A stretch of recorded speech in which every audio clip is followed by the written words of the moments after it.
All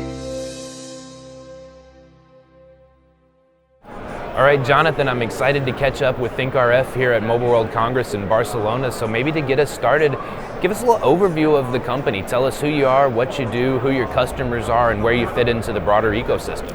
Yeah, so our focus is on spectrum management, right? What's going on in the physical environment around us. It's the basis of all of our mobile communications, and so it's really important to see what's happening there, right? So that's what our focus is. We have technology that is based on spectrum analysis, but then we build on top of that a whole bunch of signal analysis to characterize what's happening, to understand what's happening, and then feed that information into various actionable type things like a particular set of spectrum is being used or not, what is available to be used, what kind of interference issues are happening, quality issues, just ways of trying to optimize this very limited and scarce resource that we have. And so when you look at sort of the spectrum landscape today and operators' roadmaps going forward, what do you see as some of the big impediments that are going to be coming up? Just not just availability of spectrum, but really optimization of utilization of spectrum. Yeah, so one of the big challenges we're seeing in 5G rollout. We started seeing it in North America, and it's very much coming up in other jurisdictions, is in the 3.5 gigahertz spectrum. Lots of different jurisdictions and operators all on top of each other almost, seeing lots of conflicts happening that are very difficult to see because of the variable nature of propagation and how spectrum works. We're seeing lots of quality and deployment challenges in deploying 5G. We see them at border regions, between Canada and the US, between Hungary and Austria. We see them kind of anywhere, and then inside the country as well. And then what we're also seeing is as we deploy private 5G, right, now you have a new set of operators coming in that are using that spectrum, conflicting with public operators, conflicting with other private operators. You see that in shared spectrum technologies. You see that a lot with CBRS in the States. It's coming to other jurisdictions. Having two operators not just next to each other in spectrum, but on top of each other, sharing it. Lots of issues that crop up in that, and that need to be managed and understood, and dynamically readjusted. So you've given us an idea of the problem space and then how you get observability into it. So how do you take that next step of turning that information into an outcome that will help an operator fix that problem?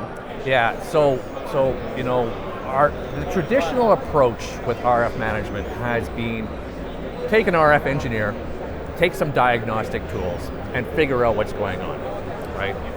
That's a very static solution. That is, here's what's happening right now in this spot, right? RF doesn't work that way. Spectrum doesn't work that way. It changes moment to moment, day to day. New people are deploying stuff today that weren't there yesterday. So your measurement yesterday is no longer relevant. So our approach is to say, okay, that's hard to do, and you can't be sending an RF engineer everywhere, in your network.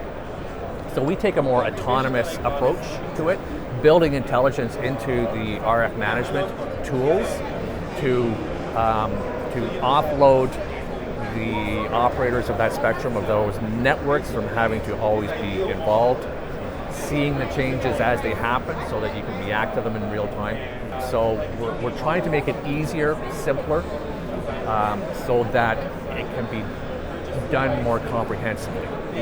Yeah, that's well said. You can't have an RF engineer everywhere, despite your best efforts to try to do that. It's just cost prohibitive. So to that automation point, take me through that actual operationalization of the automation. Right.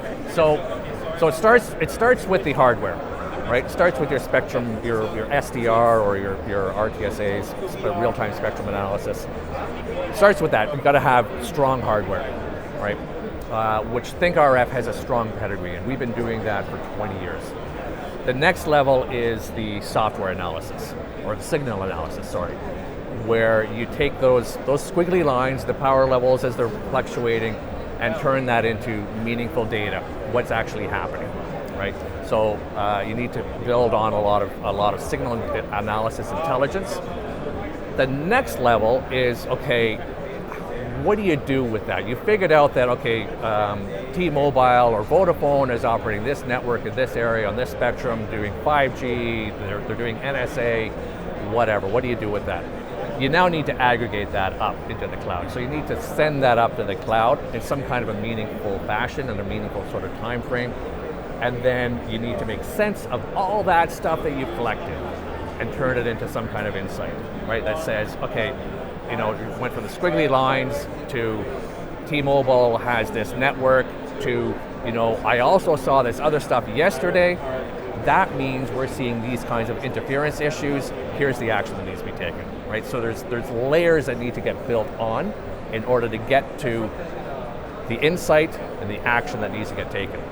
Yeah, so, and we're a few weeks off of WRC, and then at the FIRA here, I've had the opportunity to talk to some of the R&D teams that focus on sort of where product's going over the next 3-4 years. Yeah. And so you mentioned 3.5. Seems like next step, at least in US, is going to be emphasis on upper mid-band. Yeah. So maybe help me understand how you're thinking about your own sort of product evolution outlook.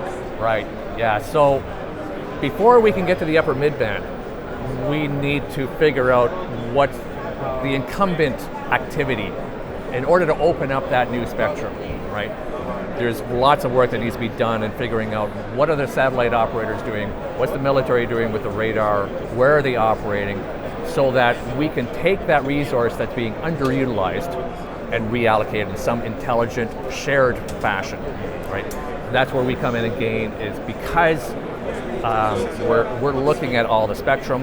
We can see those even in the non-cellular ranges, what's currently happening, so that we can figure out, okay, how do we make better use of that spectrum?